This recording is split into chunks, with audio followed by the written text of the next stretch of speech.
Alright, this is gonna be my Star Wars The Acolyte Episode 6 review. The episode title is Teach/Corrupt. And honestly, not that much really happened in this episode. Basically, May is pretending to be Osha on the ship with Sol, and I don't know how, but he does not know. Some people were saying, oh, he knew right off the bat.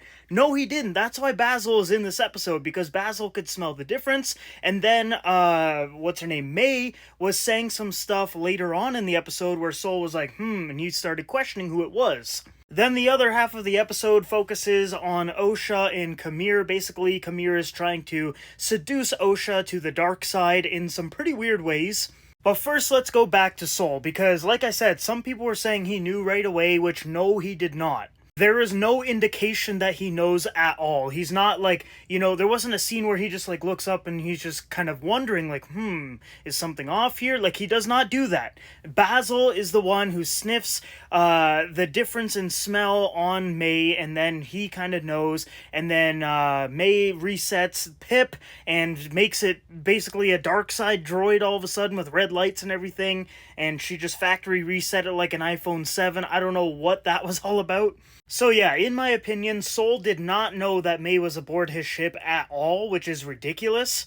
This is a very, very powerful Jedi who can get in people's heads and should have known right away. And let's just play devil's advocate here. Let's say that he did know. The directors of this episode did a terrible job at letting us know. Because like I said, he never had that scene where he's like looking up and wondering, is that really Osha? Maybe is it May? There was not a scene like that. There's a lot of people saying that maybe Basil just told Sol, and then that's when he used the stun blaster on her later on in the episode. But yeah, that stuff in the ship, I was like, okay, this is kind of boring, And then after he stuns May, he's like, I'll finally tell you what happened. I'm like, dude, we've been saying this for weeks now. Just tell someone what the hell happened. It's just so annoying that they're dragging it on for this long. Every single episode, it's like, May or Osha or whoever, I'll tell you what happened, I promise. I'll tell you what happened. I'll tell you what happened. Just one more thing. I'll tell you what happened. Oh, something else came up. I'll tell you soon. Don't worry.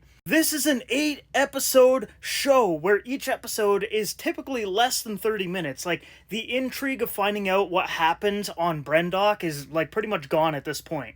We know that the Jedis did something bad. It is so painfully obvious. We've seen in the trailers that Torben gets possessed by the witches or whatever, and they start fighting each other. They obviously were involved with something to do with the fire and the killing of the witches. Like, we know that they were involved. It's not like this huge mystery anymore. So it's just really frustrating that we've got to wait an entire week to, move this story along, but we're doing it in such a slow way, and the big reveal that's being withheld by Sol just never happens, because every single episode he's like, oh, I'll tell you next week, stay tuned for next week, and then I'll let you know. Oh, maybe not, I don't know. And it's just really frustrating. Like, I just want to know what the hell happened at this point, because, like I said, it's not going to be like a huge surprise reveal or whatever. Like, we know the Jedis did something. But anyways, yeah, I thought the whole Sol and May thing on the ship was just really boring. They reach out, they contacted, I believe, Vernestra, and she goes to the planet, and then she doesn't really do anything either. She just says, let's pack up the bodies, and then whips a bug, and that's about it. And speaking of Vernestra, my theory, I think, is bang on correct. About 2 or 3 weeks ago, I made a theory that Kamir was actually Vernestra's Padawan, and then maybe she sensed the dark side in him and then attacked him or something, and then that's how he has the whip marks on his back, and they made it really obvious that, there is a connection between Vernestra and Kamir in this episode. But yeah, I don't really like Vernestra as a character in this show. Like, she just doesn't really have a lot of emotion. She's not very interesting. There's obviously going to be a reveal with her connections to Kamir, which might be done well. I don't really know if it will be or not, but I hope it is. But yeah, so far, whenever she pops up on the screen, I'm like, oh my god, get her off the screen. I don't want to see this character. She is so boring. Now on to Kamir and Osha. Kamir is basically trying to seduce her to the dark side, which I don't really know how this is working, because she knows that her sister is alive now. Kamir just murdered all of her friends, and maybe she has romantic feelings for Jecki, because Daphne Keane, the person who plays Jecki, revealed that Jecki does have feelings for Osha, so maybe it was reciprocated. I don't know, we didn't really explore that, but let's say it was, then she should be really pissed off at this guy. And another thing I just realized is, okay, May went to the ship and she was gonna kill Sol, but she left her sister with Kamir. So if she wants to go kill Sol now to then go back to her master, why would she leave her sister with the master? I don't understand the writing in the show at all. But anyways, back to this. So he's trying to seduce her to the dark side, really try to bring her darkness to light and get her to embrace it, and then he, or she, sorry, can be his pupil. And a lot of people predicted that they were going to do this, have Osha go to the dark side and then May go to the light side. And that's exactly what they did. Now, I don't think that's that bad per se. Like, yeah, I thought it was a little obvious, a little bit tropey, but I think it works. But the way that they did it in this episode was really, really weird. It was revealed that Kamir could sense Osha was nearby, and this dude, still stripped, butt-ass naked, got into the water and sensed her, like, watching him and then grabbing the lightsaber, then comes out of the water butt naked again, and I'm like, what is going on right now? Some people are saying, oh, like, he's trying to seduce her to the dark side with desire, and I'm like, that is just dumb. And it's annoying because I think Kamir is a really great character. Manny Jacinto is doing a great job with this character, but they just have him doing dumb stuff like that. But yeah, I do like that he is trying to convert one of the sisters to the dark side, and then I'm guessing in the finale we're gonna have, the two sisters maybe face off, or maybe they end up teaming up to stop Kamir. It's gonna be like the power of one, the power of two, and then boom, force push, and he falls off a cliff or something. I don't know. With the writing in the show, I wouldn't be surprised. And I know I sound like I'm kind of dunking on this episode, but honestly, I thought it was okay. Like, this is a bang average episode of television, in my opinion.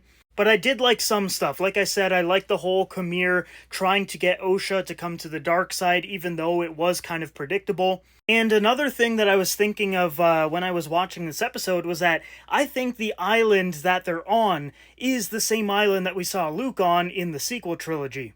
It looks almost identical. Like, there has to be a reason for that, and we know that this island has a very, very good and strong connection to the Force, and we know that there was, like, this dark side whole thing that Rey was attracted to in The Force Awakens. And maybe that has some kind of Sith connection to Kamir. I don't know. I think that would actually be kind of cool. Then the episode finishes off with Osha putting on Smilo Ren's helmet and just does some breathing, kind of like Darth Vader. I thought it was kind of cheesy, I'm not gonna lie.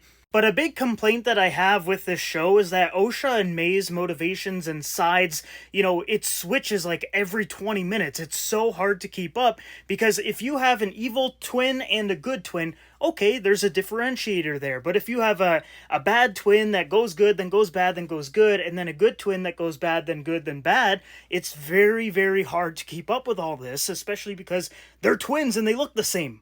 But yeah, I guess Osha is gonna go like full on dark side. Maybe she gets her own helmet or something. I really hope that they don't have Kamir and Osha get into some kind of romantic relationship. I just don't think that's needed at all, and I think they don't even have enough time to really do that. And that's another complaint I have with this show, is the time. Like, we are 6 episodes in, and I think everything that we've seen so far could have easily been done in 2 episodes. Let's say they made every episode an hour long, which they 100% should have done with a budget of $180 million. You could have had the first episode be a flashback to Brendok, and basically all the stuff happens, and all the witches die, and then you set up the mystery. Great, cool, whatever. Then you cut to modern day where Osha's doing her thing and May is doing her thing, and then you have May hunting down some Jedis. You don't reveal who it is right away like they did. Then they realize that the murders have a connection to that mission on Brendok, and then they go to try to find Kelnaka in episode 2. Then the Sith shows up, and then, Kelnaka dies, and everything plays out exactly how it did. They don't need to make that episode 6, it's just crazy that all these episodes are so short, and we have to wait so long every single week for the story to barely move along, and then we all know the big reveal is going to happen in probably episode 8, and then, I am just really not liking this show, but like I said, this episode I thought was bang average, so I'm going to give it a 5 out of 10. I really hope that they can nail the finale and the whole unraveling of the mystery, because as of right now, this is a very, very poor show. It's predictable, it's boring, the visuals aren't that great, the writing is terrible. The action is good, but we don't get nearly enough of it, especially with a budget of almost $200 million.